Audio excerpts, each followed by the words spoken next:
Morning, everybody. I want to thank you for joining us for another NC Strong update. These updates give me a chance to lift up positive stories about the good work that the people of North Carolina are doing to make this a great state.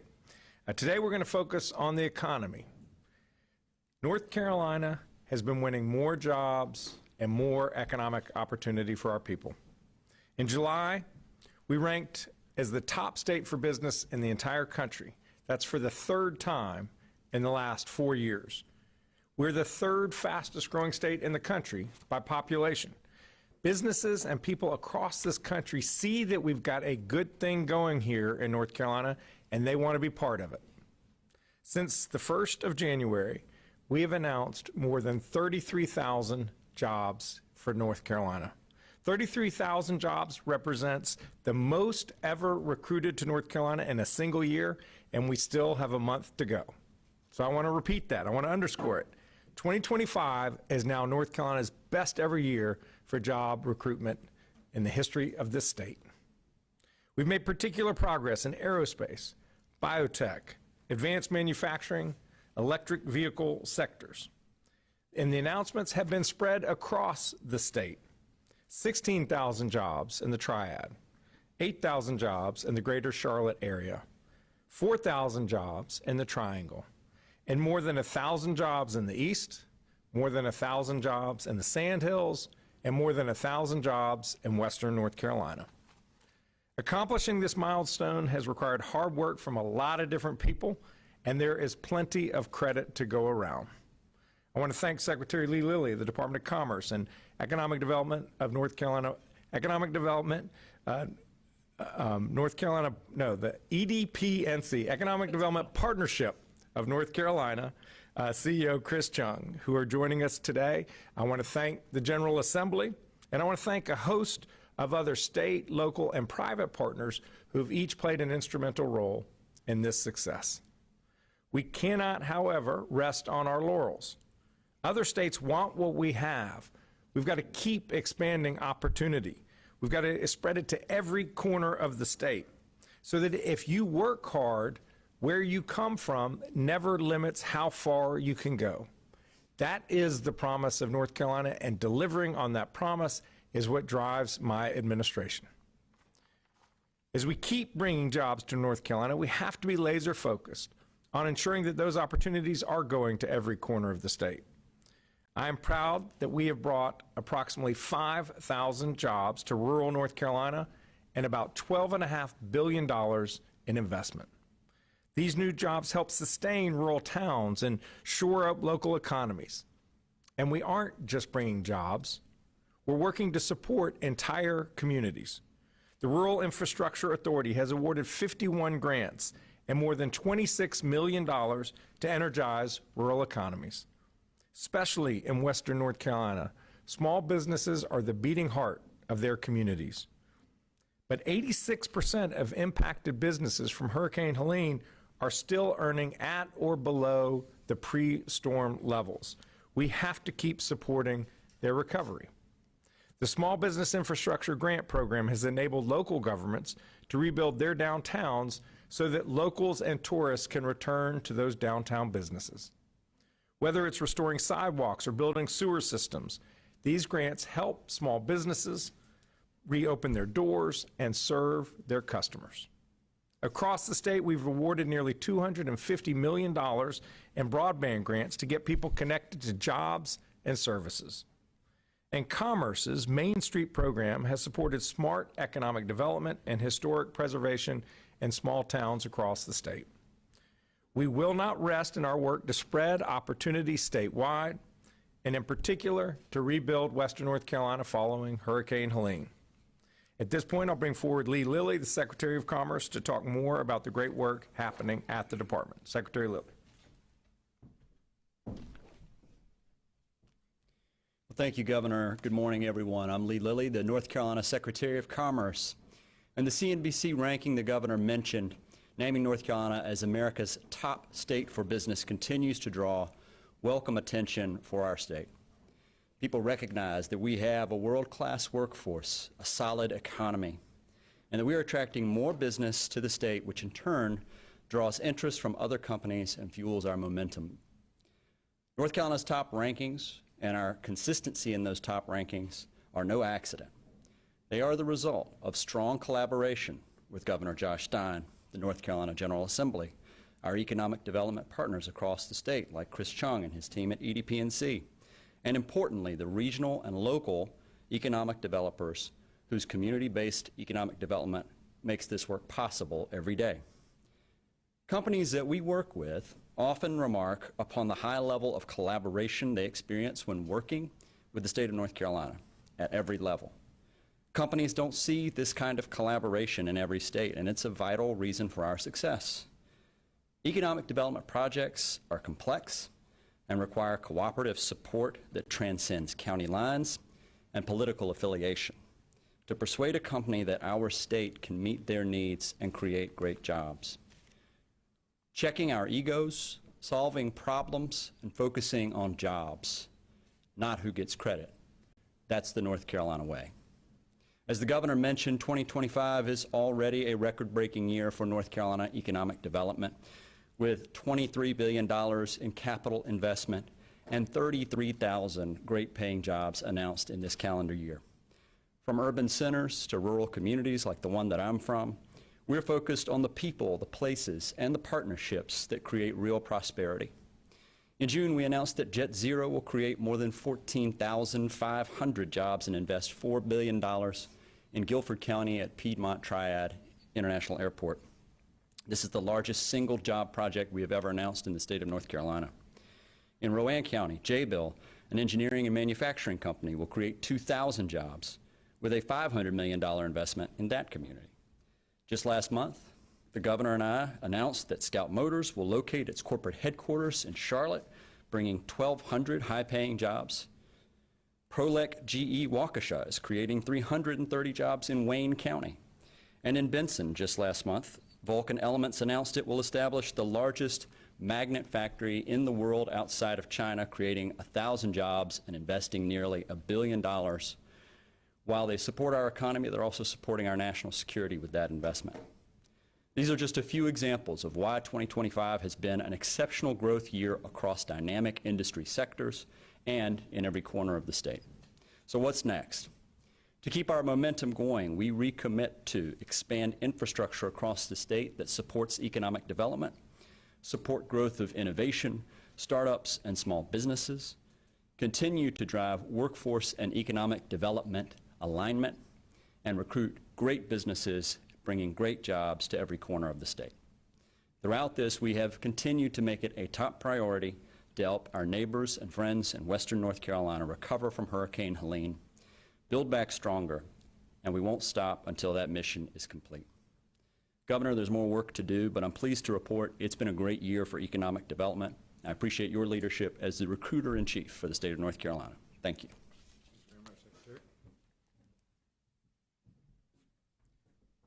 Thanks, Secretary Lilly. There is a lot of work that goes into helping companies decide to choose North Carolina. So today we wanted to do something a little bit different and provide a sort of behind the curtain perspective on how a company makes this choice. What is it about North Carolina that is so attractive? And I want to thank Kendra Blevins from GE Aerospace for being here as we spotlight the state's great partnership with this company. Last week, GE Aerospace announced that it would be expanding its site in West Jefferson and Ashe County, creating 44 new jobs and investing $53 million in that county. The facility will produce some of the most critical parts used in an airplane engine, their narrow-body CFM LEAP engines specifically.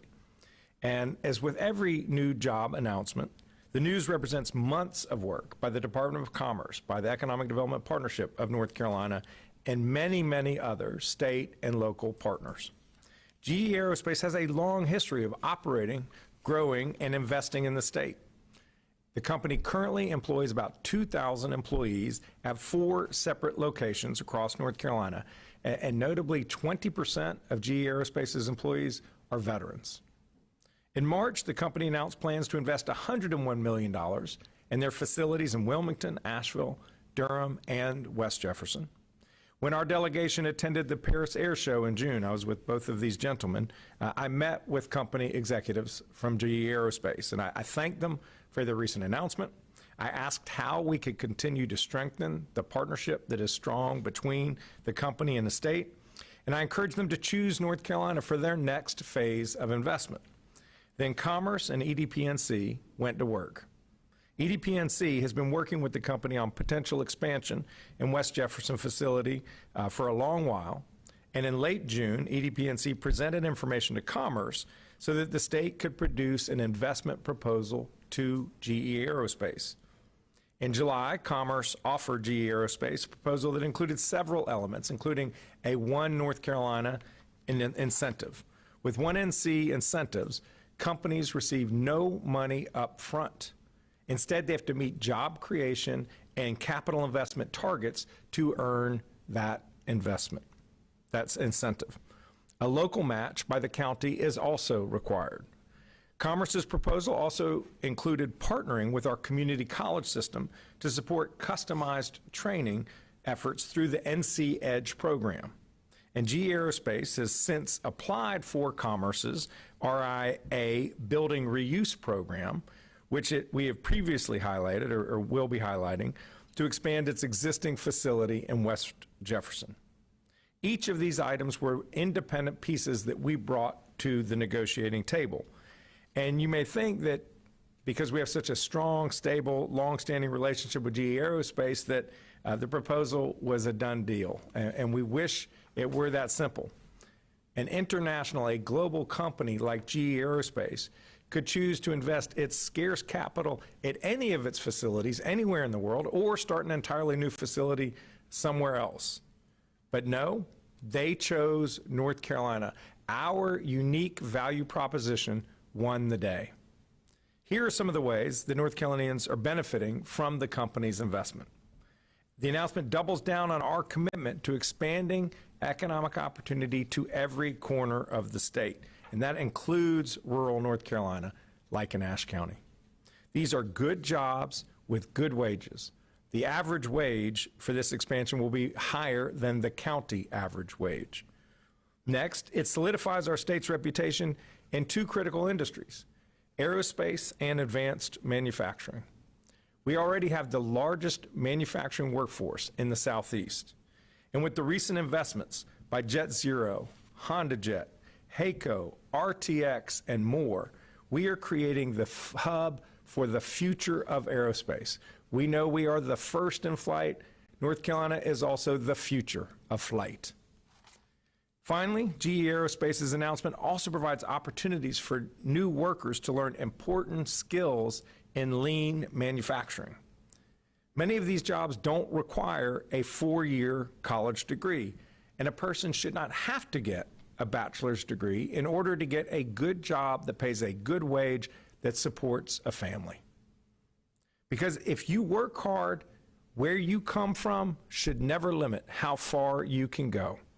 That's the promise of North Carolina, and we are working to deliver on that promise every day. I'll now turn it over to Chris Chung, CEO of Economic Development Partnership of North Carolina, to provide a little more detail on how the GE Aerospace relationship with North Carolina became strengthened. And then we'll hear from Kendra Blevins, who is a site training leader at the company, about how Wilkes Community College is partnering with GE Aerospace on customized training programs that will strengthen the workforce. Chris, and then Kendra. Thank you, Governor. Good morning, everybody. Hope everyone had a wonderful Thanksgiving and all charged up for the last 28 and a half days of 2025. Let's finish strong. Again, I'm Christopher Chung. I serve as CEO of the Economic Development Partnership of North Carolina. It's a bit of a mouthful, so EDPNC will work just fine. For more than a decade now, the EDPNC has been proud to serve as the public-private nonprofit that's helping lead the state's efforts in business recruitment, the support of existing industry, helping North Carolina companies to export all around the world, helping counsel small business startup owners, as well as, of course, promoting our beautiful state and all its natural assets for tourism and travel visitation. We do all of those things with one mission in mind, and that's to improve the economic well-being and quality of life for the now 11 million people who call this state home. And we're proud to do that every day hand in hand with the governor, with Secretary Lilly, with the General Assembly, and with all of the people who make up Team North Carolina in this economic development approach that you heard the governor talk about.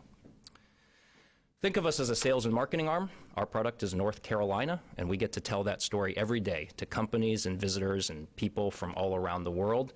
And GE Aerospace is a great example of one of those situations. Now, why GE Aerospace?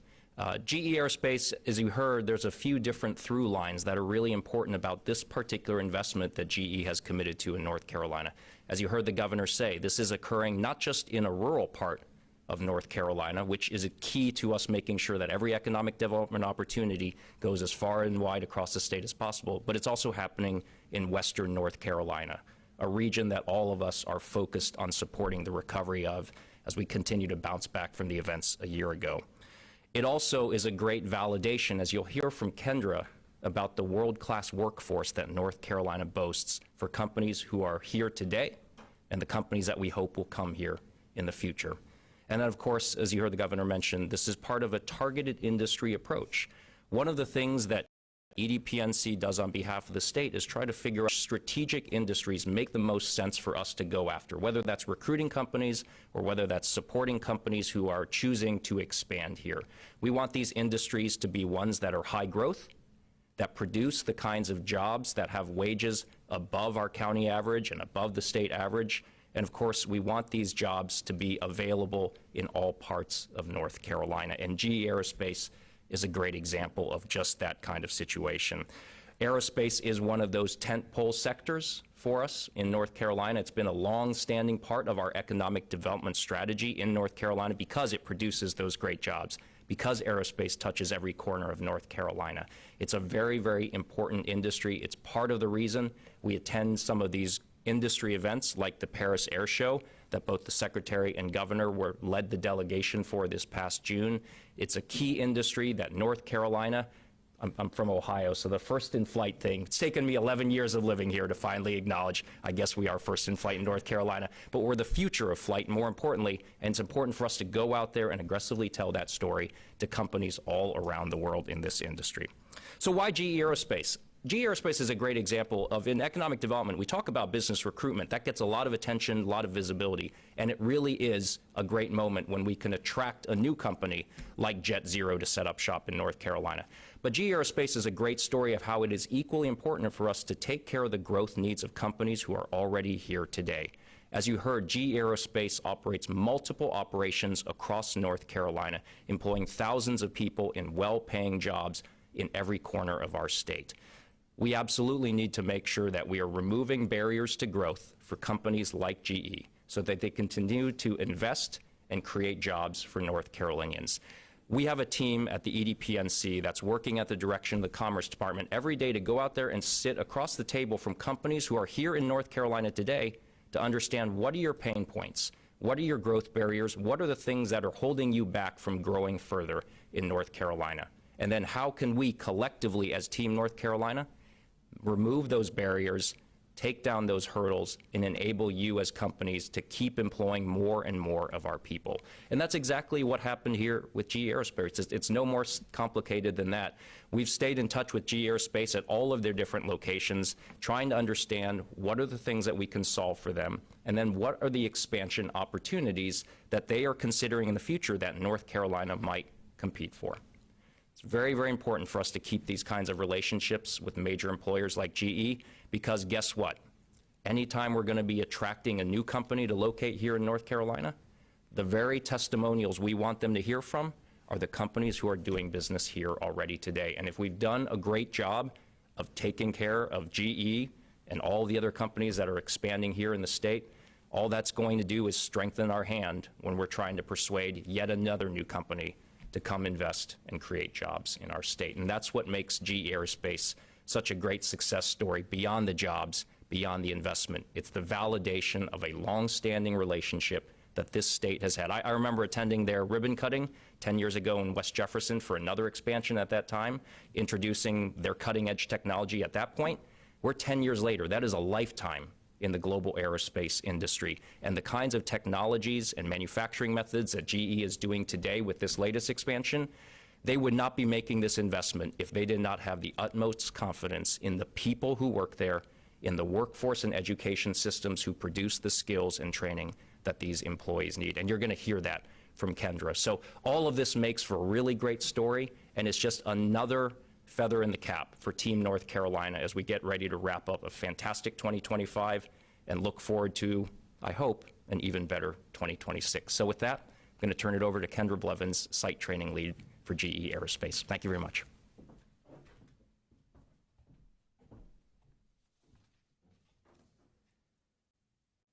And good morning, and thank you, Governor Stein and the team, for having me here today. It's an honor to be here. North Carolina is building what the world needs: skilled people, smart partnership, and a resilient economy. Our competitive edge isn't just an accident. It's the result of the state that invests in talent, embraces innovation, and creates an environment where industry and education work hand in hand to deliver results for businesses and communities. North Carolina's strength starts with the people. From our community colleges to our universities, we have a statewide system to design to meet the employers where they are and to move at the speed of industry. In the rural area of West Jefferson, North Carolina, this model closes the distance between talent and opportunity, delivering high-quality training locally so families can build great careers without leaving their communities. GE Aerospace's long-standing partnership with Wilkes Community College, specifically the Ash campus, is a powerful example. Today, we are delivering customized training, workforce training for our employees through the NC Edge program.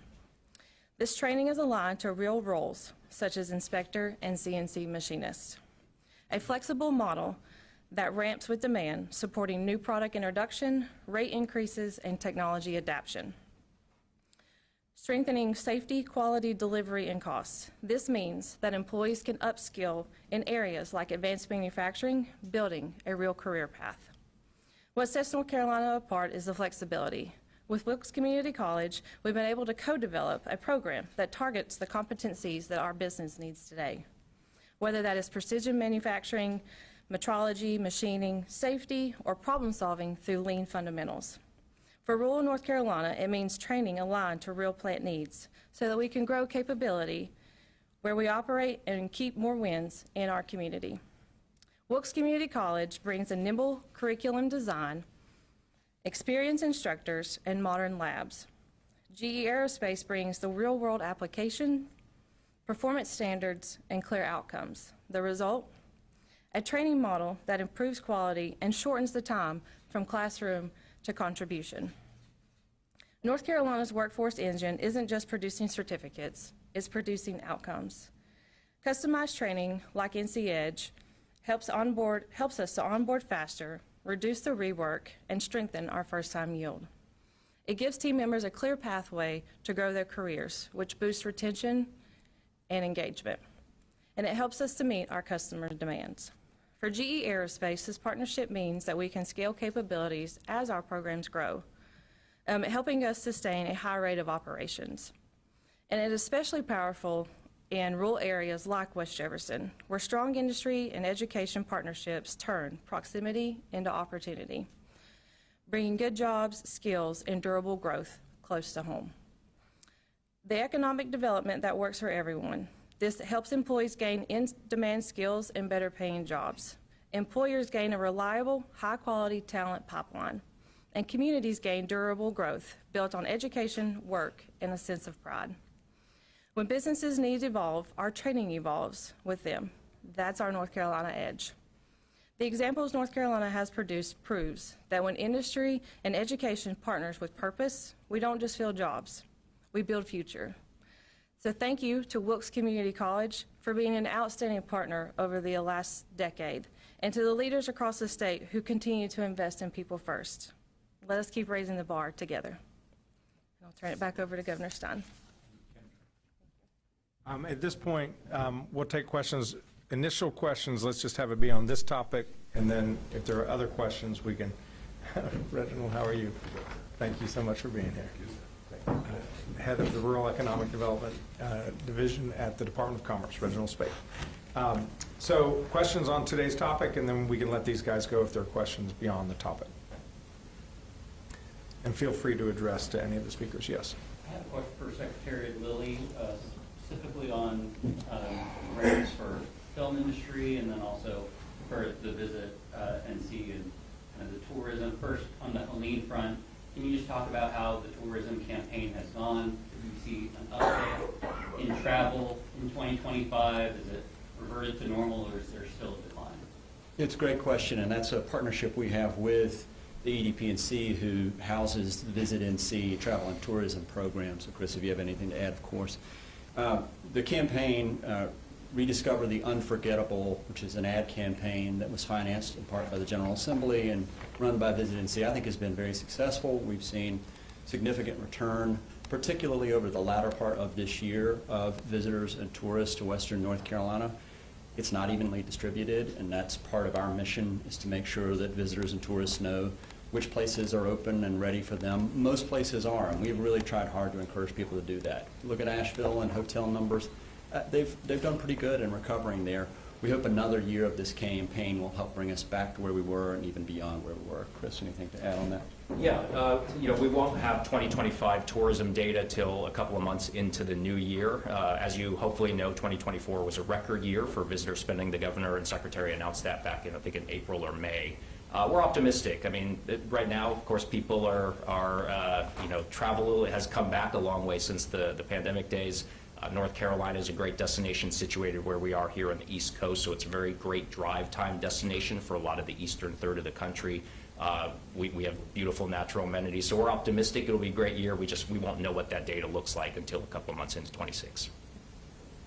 This is probably either for Lee or for Chris, and I hope I'm not simplifying this, and correct me if I'm wrong. So the transition from textiles and tobacco and furniture, it seems like that the Greensboro areas did not bounce, goes in another direction until maybe in the last several years. They seem to, their boats have risen as well. What do you attribute that to? Is it because of the focus on aerospace and electric batteries, or is it the transportation links there? I know obviously the FedEx hub has been there for a long time as well. Yeah, I mean, the Triad's got great bones to start with from an economic development standpoint. They're really great communities to live in. They have excellent education between UNC Greensboro, NCA&T State University, Winston-Salem State University, a whole host of others, Wake Forest, of course. And they've got people who have been committed to that community for a long time. But I remember in Governor Cooper's administration, a lot of leaders from the Triad came to the administration, came to Commerce, came to EDP&C and said, we need to do more. We need to get more support from the state, but we also need to think about how we do more. So they worked really hard to build investments around, in particular, sites and workforce development, two real key parts of this. So the development, for example, of the Randolph County mega site, which was a community-wide initiative to make that a really viable spot for what is now the Toyota Battery Project, 5,100 jobs and a $14 billion investment. That came from the ground up. That came from the community deciding, if we're really going to transition out of this space, we've got to put our cards on the table and then get the help from the state. Same thing that's happened at Piedmont Triad International Airport, where they've looked at that space and thought about how that airport could be really competitive and developed the property around it in conjunction with the workforce programs at North Carolina A&T and at the community college, so that we would be ready to recruit a Boom Aerospace, a Jet Zero, a HACO, Marshall Aerospace. That's been part of that equation. But yeah, the answer here is it came from the community first and then from the state, our operations at Commerce and EDP&C, and importantly from the General Assembly following up on that investment. Yeah, I'll just add in here, as the Secretary mentioned, the Triad, 5-6 years ago was looking at a lot of these big economic development wins happening in places like the Triangle in Charlotte, and a lot of those were office-centric economic development wins. Think of major corporate headquarters moving here or major technology operations. The Triad was actually well positioned for, one, a downturn in office economic development deals post-COVID with remote work and hybrid work. I don't know if you all noticed, but there weren't a whole lot of big office announcements up until this year. I think that's been one of the bright spots and through lines of 2025 is office deals are coming back, as noted by the governor and secretary announcing deals like Scout Motors, or Daimler Truck Financial Services. These are a couple of the big office project announcements in 2025. Triad, well-positioned, as the Secretary said, for a lot of the industrial activity that we saw, especially coming out of the COVID, as some of these sectors really started taking off. So it just speaks to the economic diversity of North Carolina and this very diverse product that we get to take out there all around the world.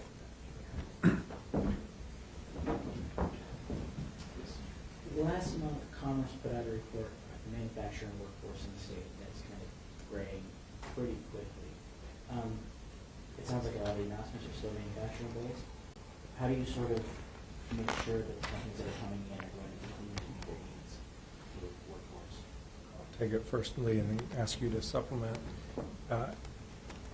The most critical asset that we have when we're out there talking about and selling North Carolina is our people. We have tremendous workforce. We have tremendous K-12, community college, and university. This is why I continually urge the General Assembly and every other major player, we've got to stay on our toes. Other states want what we have here in North Carolina, and they're making big investments in K-12 and what they pay their teachers, making major investments in their universities and community college. So we cannot just rest on our laurels. We have to stay aggressive. I have put together a council on workforce and apprenticeships, which Secretary Lilly is co-chairing along with Community College President Jeff Cox and Senator Eddie Settle. And they're doing two things. One is, what are the goals that we want to establish to ensure that we can meet the needs of industry going forward? And two, how do we get there? What are our strategies? What do we need? So we will be working with the General Assembly as these folks come up with their recommendations, because it is imperative that we continue to invest in our people so that people have every opportunity to succeed, to get a good job. Or if they want to start a small business, start a small business. But if they want a good manufacturing job, that they can do that, and they can do it where they live, that they don't have to move far from their home, from their community, in order to get that kind of job. Briefly, I'll plug, you're referencing the North Carolina Labor and Economic Analysis Division at Commerce, LEAD as we call it. They do a lead feed. It's a great source for plain language, plain English, economic data and information about the state. So if you're interested in those things, check out the lead feed. Governor mentioned all these things. Yes, we've got a graying workforce, whether it's in advanced manufacturing or skilled trades or agriculture. But I'd rather be us than almost any other state. And the reason why is our growth, third fastest growing, that in-migration is largely younger people, and those younger people need to go to work. And also because if you look at our labor force participation, we actually have some room to grow. We can go out and find people, usually young people, but sometimes mid-career people, and get them into a training program. That's a lot of what we're doing on the Council on Workforce Apprenticeships is how do we identify that population of people, get them into training programs like Kendra talked about with Wilkes Community College, and put them on the pathway to a great job. That's our mission, that's our goal. We want to align that to find those folks. We've also got more than 20,000 separating veterans every year in the state of North Carolina. It's a great population of people to go find and bring into our workforce and restore some of the retirements that we're seeing. But I'd rather be us than anybody else. Will? Governor, we're obviously competing with plenty of other states for these jobs. Can you explain, how you go about deciding which companies to pursue, which to not, and what kind of accountability there is when something doesn't pan out? Yeah. The important thing in economic development, it's like basketball. You want to take good shots, and you want to take more shots than your opposition. You want to take more shots and make more shots. If you take more shots and make them, you will win. And so we want every deal to be a slam dunk. That's not how it is. You can get a few slam dunks, that's great, but a lot of times you're shooting a mid-jump, a mid-distance jumper, you're shooting a three-pointer, the percentages drop a little bit. So we need to do a little bit of everything. Go for those easy ones that we know we can succeed with, but also reach and take a little risk. The key thing is when we do incentive packages, it's as I said earlier, the state doesn't outlay money to the companies unless the companies meet their goals, their investment goals and their job goals. If they don't, then they don't get the incentive. Sometimes we will make investment in infrastructure to improve a site, which the state owns or the county owns, the community college owns, so that if for whatever reason it doesn't work out with that one company, that asset remains and remains an attractive inducement to the next company to come down the pike. Governor, Yes. at this point, almost a year in office, how would you describe, at this press conference, how would you describe the state of the state? The state is growing. The state is strong and growing, and we're excited about it. What we want to do is make sure that we do not relent. We do not let up. We keep on our toes. We keep aggressive because it's about delivering opportunity for people. That's why we exist. That's why everyone on this stage is here, is because we want more people to have better opportunities. And I'm excited about what we're doing. North Carolina is strong and growing. Over the last few years, EVs and green economy seem to really guide a lot of the major job announcements. Over the past 12 months, macro factors, it seems like that has decreased. So for the jobs projects, I'm thinking of a lot of battery projects that were announced 22, 23.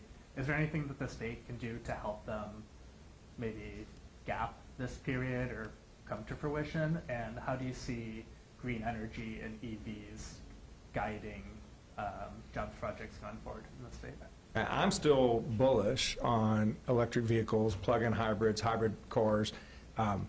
Clearly, the market has dipped a little bit. The demand isn't quite as high as what initial expectations were.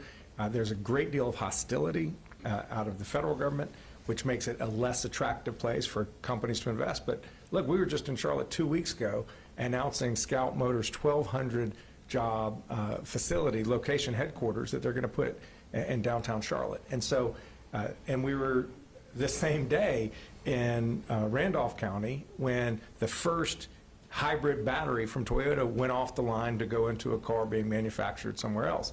So it is happening, and it will continue to happen. It just may not be happening at the same speed that we thought 2 years ago. Right. I had a follow-up for Secretary on the film, specifically on film grants in the other part of the state. We saw 3 months ago, $31 million set aside for a number of projects. There was kind of that debate over how you distribute that money when one of them was the Beast Games Season 2. We've requested records. I'm just curious, is there any update or any information you can share on what went into that process and just for smaller film producers that didn't hit the grant? Yeah.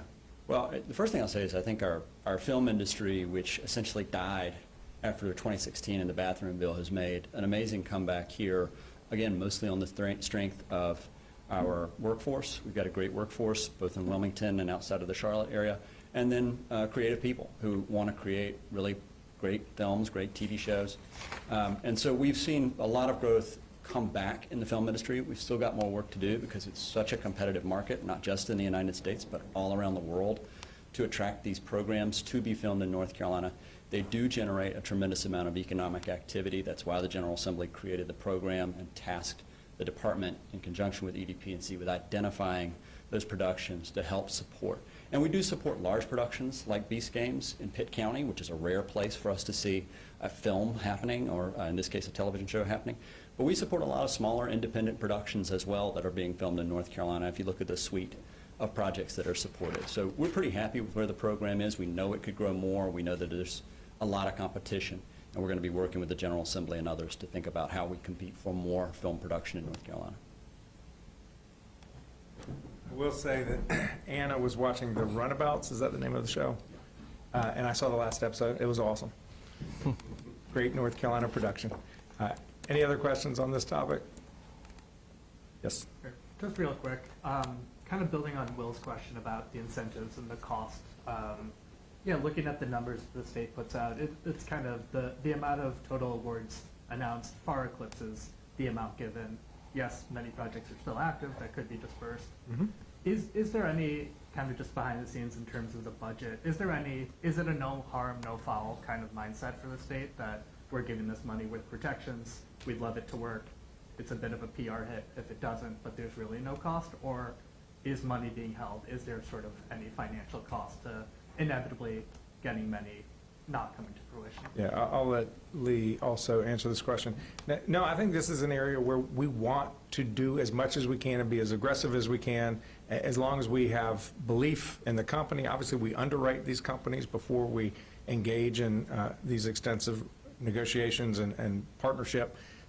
But at the end of the day, if a deal doesn't come through, the only cost is the opportunity cost. We could have been working with another company and maybe putting that site up for another company, and that is something we think about. But you don't score if you don't shoot. And so we shoot, and we just try to make as many of those shots as we can. Data centers have been a giant topic nationally.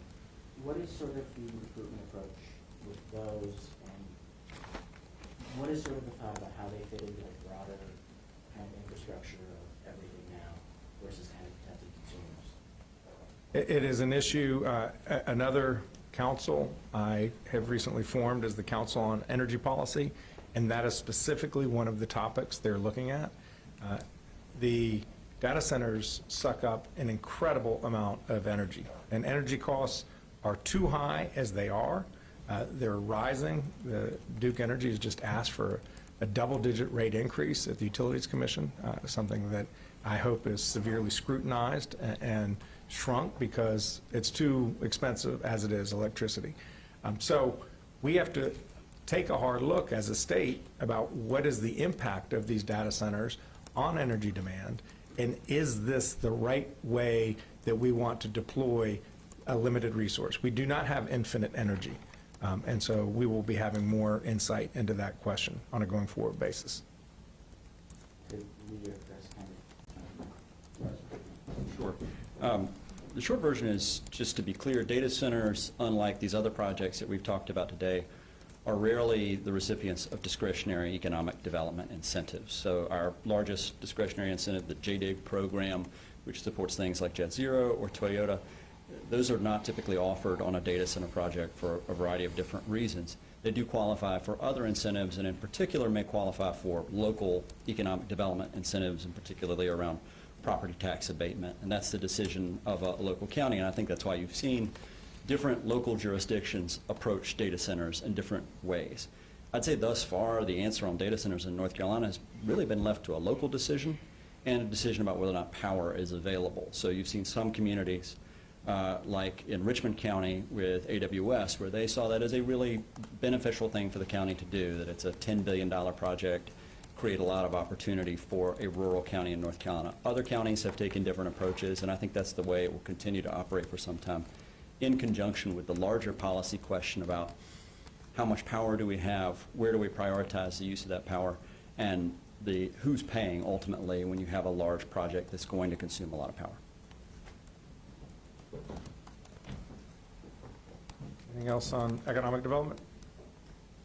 All right, well, I can do a couple questions on other topics, but I'll relieve you all of this. Thanks for everything, Kendra, appreciate you. Yeah, right.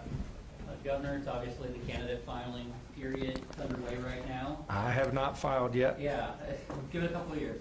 But we've seen some contested Democratic primaries.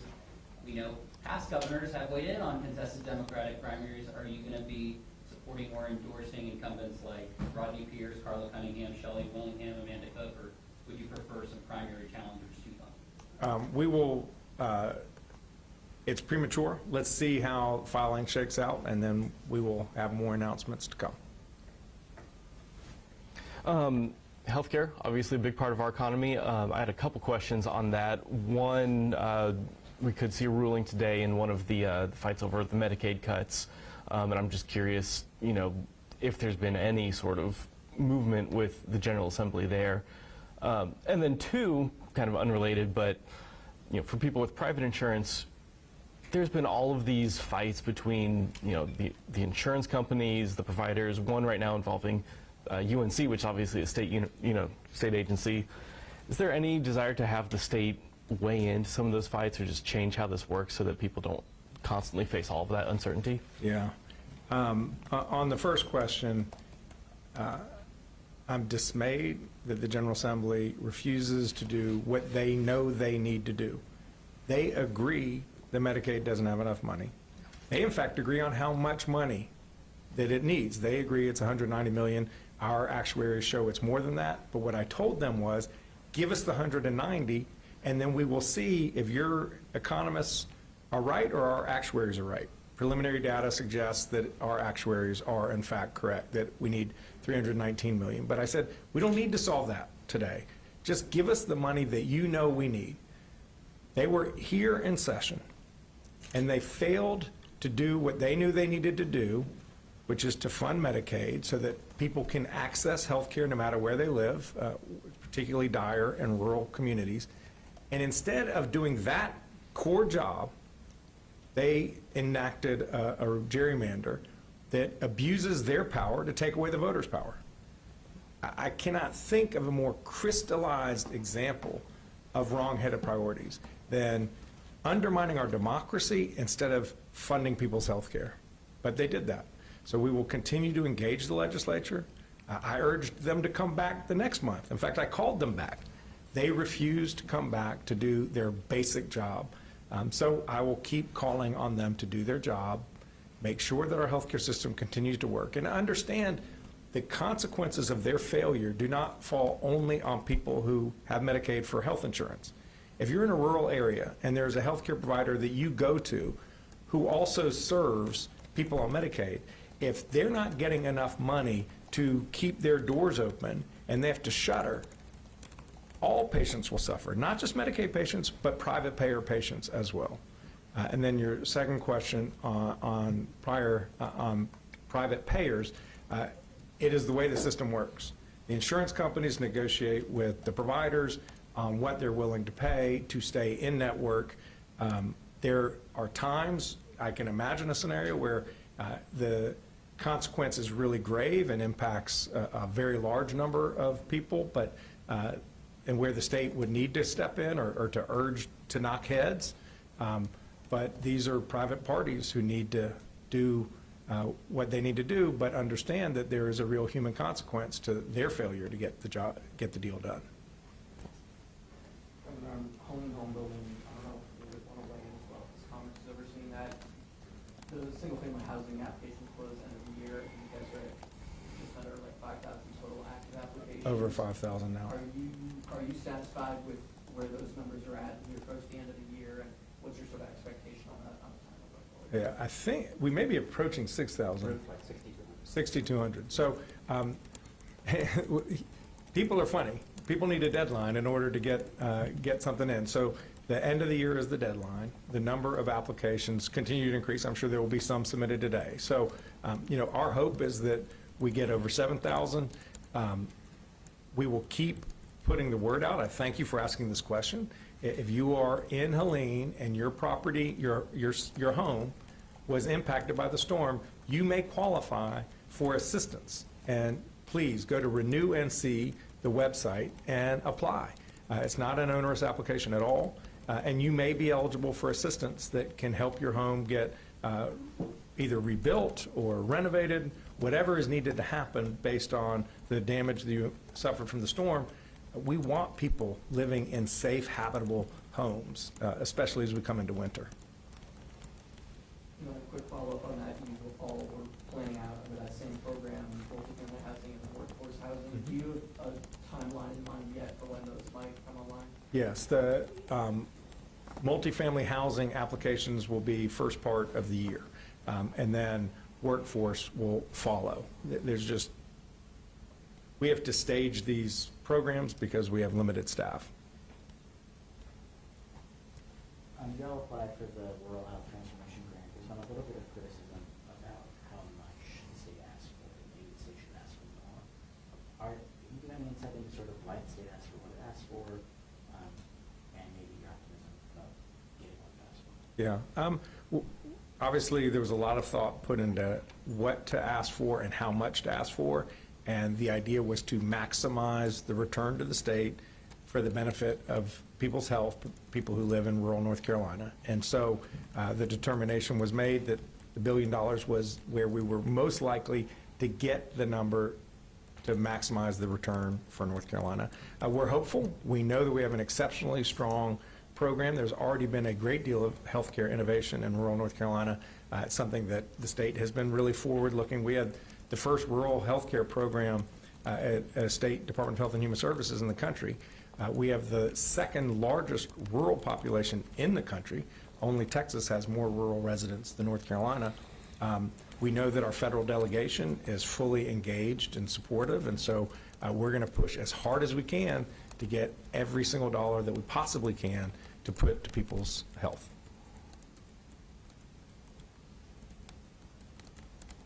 Well, appreciate you guys spending the morning with us. Hope you have a great day. Thanks.